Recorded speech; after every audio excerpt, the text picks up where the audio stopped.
Good evening and welcome to the Puzzle Pieces podcast for our episode tonight on shredding our debit card.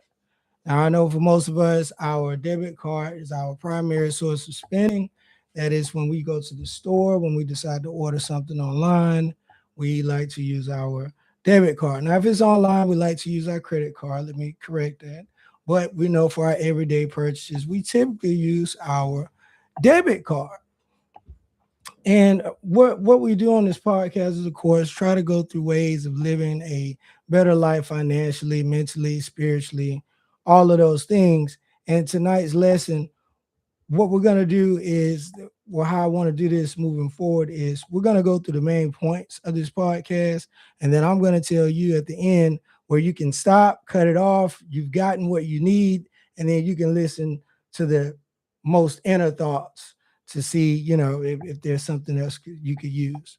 Okay. So in today's podcast, the first thing we want to do is determine the mission or goal, what it is that we're trying to do. This goes back to our earlier episodes. And then once you set that goal, now we're going to execute. And execution could look like uh, whether you've decided to save a particular amount of money. Uh, Execution can look like you've decided to get a second job. You decided to hit Uber, Lyft, some other type of side gig so you can accomplish a particular goal. One of the methods I developed over time, and I'm not trying to put this to you as if it's proprietary. If you heard it, great. If you haven't, here it is, which is to shred our main uh, source of what you're going to find out is waste.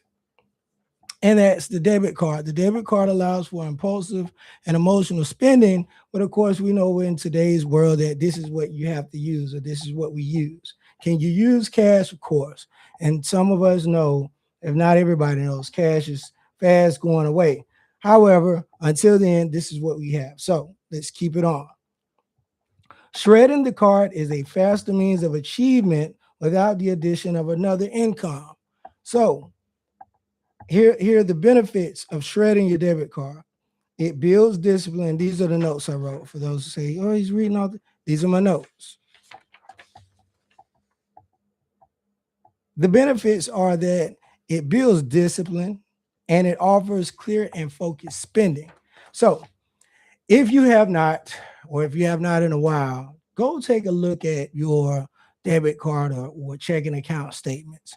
We are in the habit of swipe, swipe, swipe, swipe, swipe, and not look, look, look, look, look.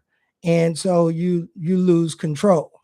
And we all know that we have the big habit of you get paid, you go swipe, swipe, swipe, swipe, swipe, and then when that last 40 or $50 left, now you're looking at everything. Now you can see that the bank is taking out $5. Now, they made it a meme. Now you can see that last subscription for $14.99 has come out your account. You were trying to hold on to it.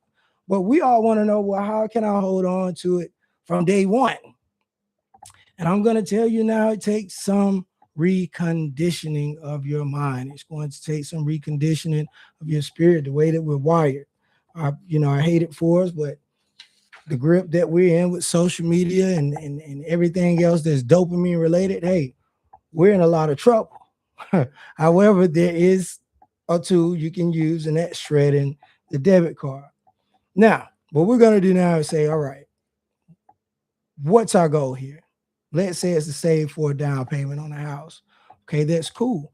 How much are we trying to save? Now, we'll get into the topic at another time where saving money is just not really a thing.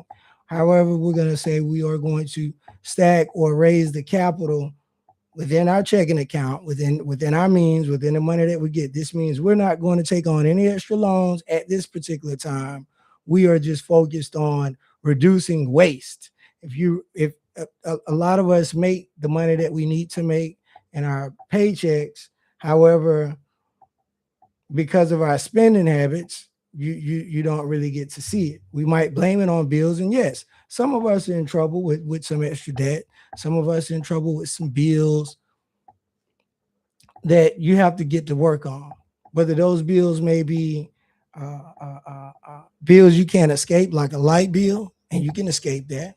But again, another conversation. We're talking about shredding a debit card and its benefits. Saving for a down payment on a house. That's our goal. That's our mission. Okay, when do I want to get the house? Just set it for a year. Just for the sake of argument, we're going to say save for a down payment on a house within 1 year.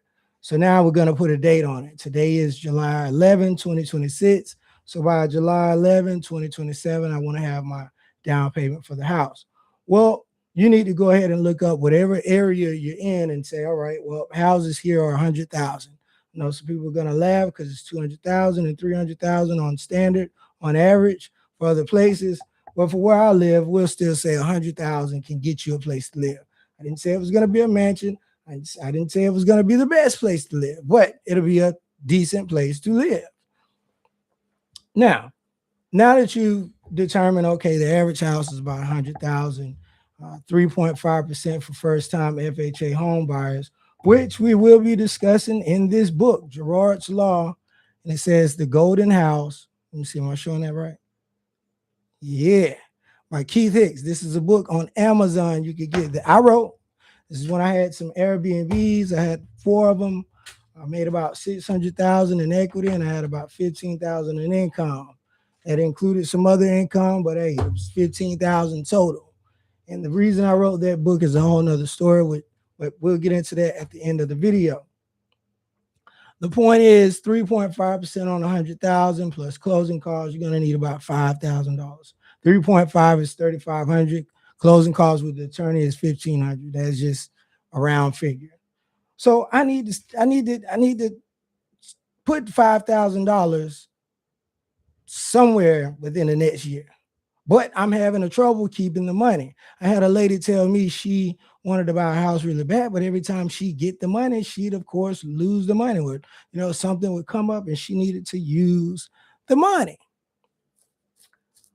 So for some of us, getting the money isn't a problem, but the ones we're trying to address is the ones who like, what, I just can't hold anything. So we're gonna start restructuring our habits with this exercise of shredding the debit card to learn how to build our capital in our checking accounts so that we can purchase a house. Now, what I'm going to do now is the time is 11:09. I'm going to end this episode, and I would say check out the next episode titled closely to this one. Find the second episode. I'm going to put episode 1, episode 2, episode 3.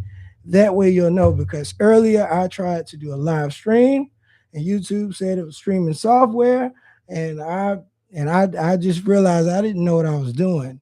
So I am afraid that I am going to waste this. So I'm going to end the stream and you go to episode 2 to catch the next one.